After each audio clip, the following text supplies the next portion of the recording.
Da yawa daga cikin mutane wasu suna amfani da AI ne amma kuma ba su san yadda za su fara iya amfani da ita ba wajen creator na bidiyo ne ko na foto a cikin wayarsu. A cikin wannan bidiyo namu zan nuna mu wani shafin da ya ƙunshi duk wani AI da ka sani na biyan kuɗi ne ko kuma a free ne.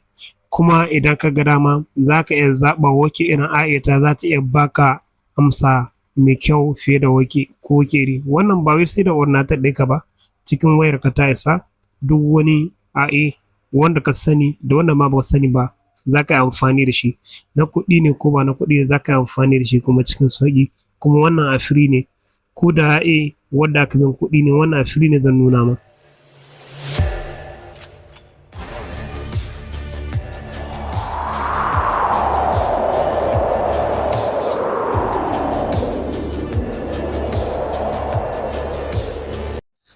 Assalamu alaikum wa rahmatullahi wa barakatuhu.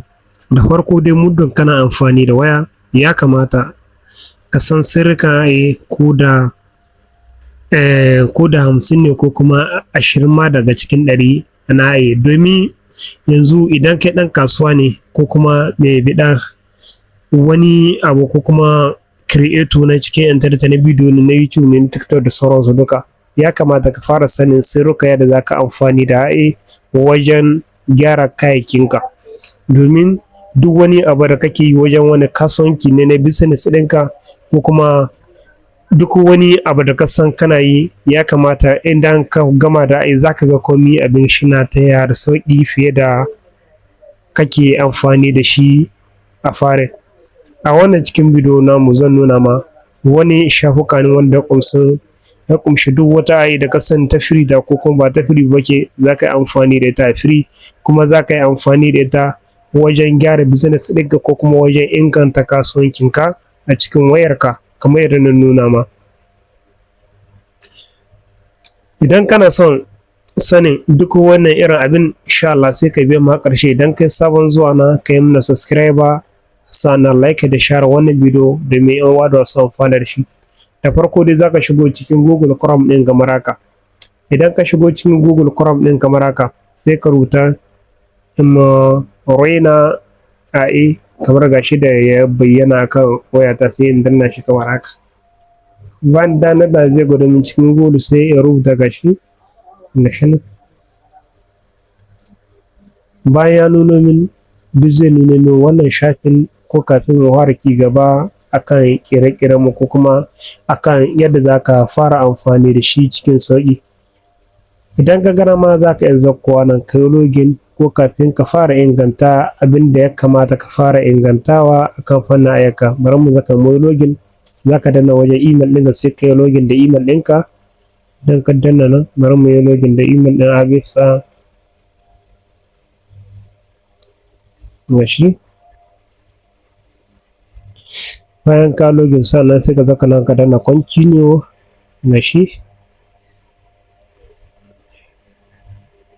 Shine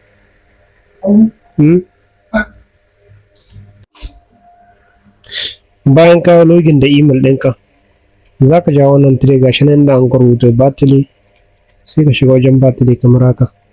Idan ka shiga wajen battery za ka gane inda an rubuta wannan gashi nan sleep, sai ka danna shi kamar haka.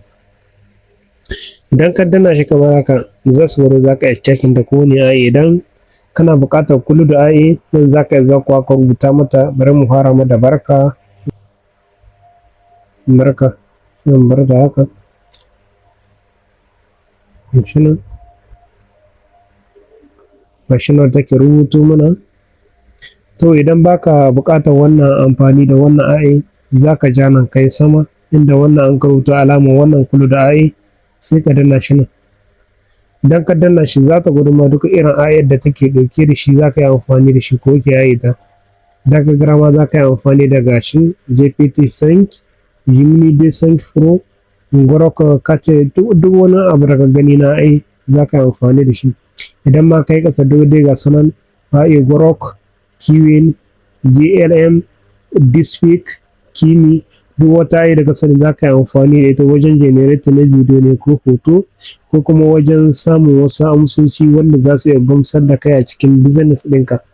wuce ra'ayi kake bukata za ka yi amfani da ita a kyauta wajen inganta da harkokinka ko wata business ko kuma wajen create wani bidiyo ko wani foto duk za ka yi aiki da duk wannan AI da ka ga dama. Kuma wannan asiri ne ba wai sai ka samu wani abu ba, wannan asiri ne za ka yi amfani da kowace irin AI da kake bukata. Idan za ka iya kana iya fara bari mu gwada AI Sync GPT-3 gashi mun gwada da ita. Idan muka ga dama muna iya generating photo bari mu ce create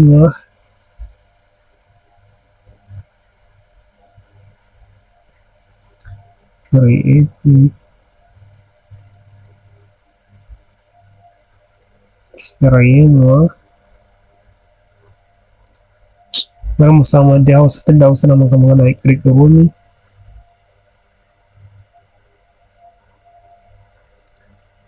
From bari mu rubuta mata from, for example mu fara gwada ta mu gani from na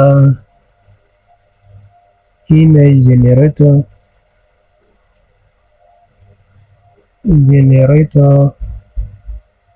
gashi bari mu danna dai kamar haka mu gani ne from ne za ta sauko muna.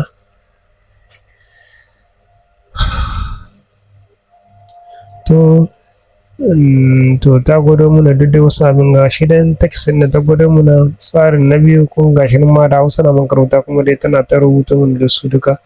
Idan muna bukata arewa